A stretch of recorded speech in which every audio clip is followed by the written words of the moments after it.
ED के डर से विपक्षी मोर्चे से दूर हुई मायावती। अलवा को छोड़ क्यों धनखड़ का समर्थन कर रही है बीएसपी। उपराष्ट्रपति चुनाव में भी कमजोर पड़ा विपक्षी मोर्चा।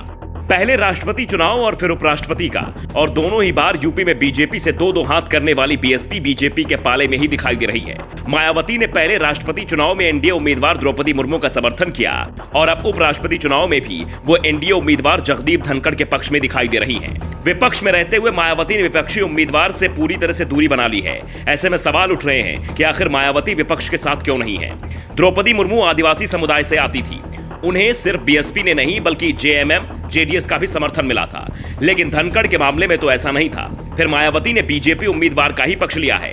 ऐसे में विपक्षी एकता को लेकर भी सवाल उठ रहे हैं। मायावती विपक्ष के कैंप में नहीं है, इसके लिए जिम्मेदार कौन है, बीएसपी, विपक्ष या फिर बीजेपी। दरअसल चुनाव राष्ट्रपति का हो या फिर उपराष्ट्रपति का, विपक्षी दलों ने उम्मीदवार चयन के लिए जब भी बैठक बुलाई उसमें मायावती को न्योता नहीं दिया गया। मायावती को न्योता न देने की कोई वजह विपक्षी दलों ने नहीं बताई है। यहां तक कि शुरुआत में थोड़ी झिझक के बाद एआईएमआईएम को भी विपक्षी मोर्चा में शामिल कर लिया गया, लेकिन मायावती से दूरी बनाकर रखी गई।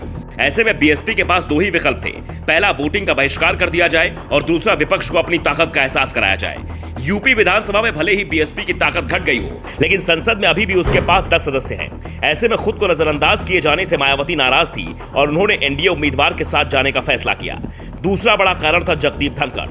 धनखड़ राजस्थान के बड़े जाट नेता रहे हैं। जाटों की बड़ी संख्या पश्चिमी यूपी में भी है।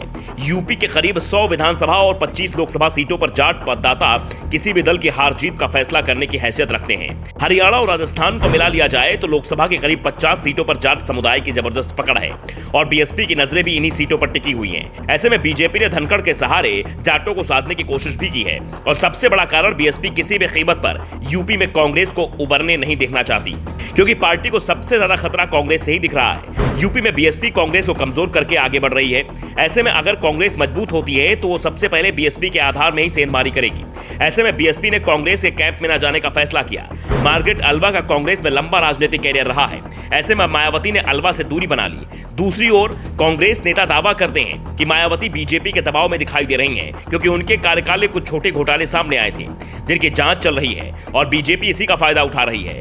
बीएसपी प्रमुख को इस बात का एहसास है कि अगर वो बीजेपी के खिलाफ मुखर होकर बोलेंगी तो ईडी की छापेमारी उनके करीबियों पर भी शुरू हो जाएगी। वैसे भी अभी बीएसपी उस हालत में नहीं है कि 2024 में वो मोदी की बीजेपी से टक्कर दे सके, इसलिए मायावती ने सबसे आसान विकल्प का चुनाव किया है।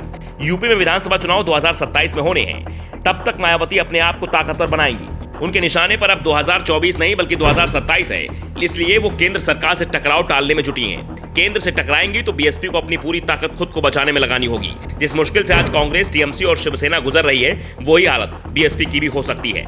Bureau report, the Navdarpan news.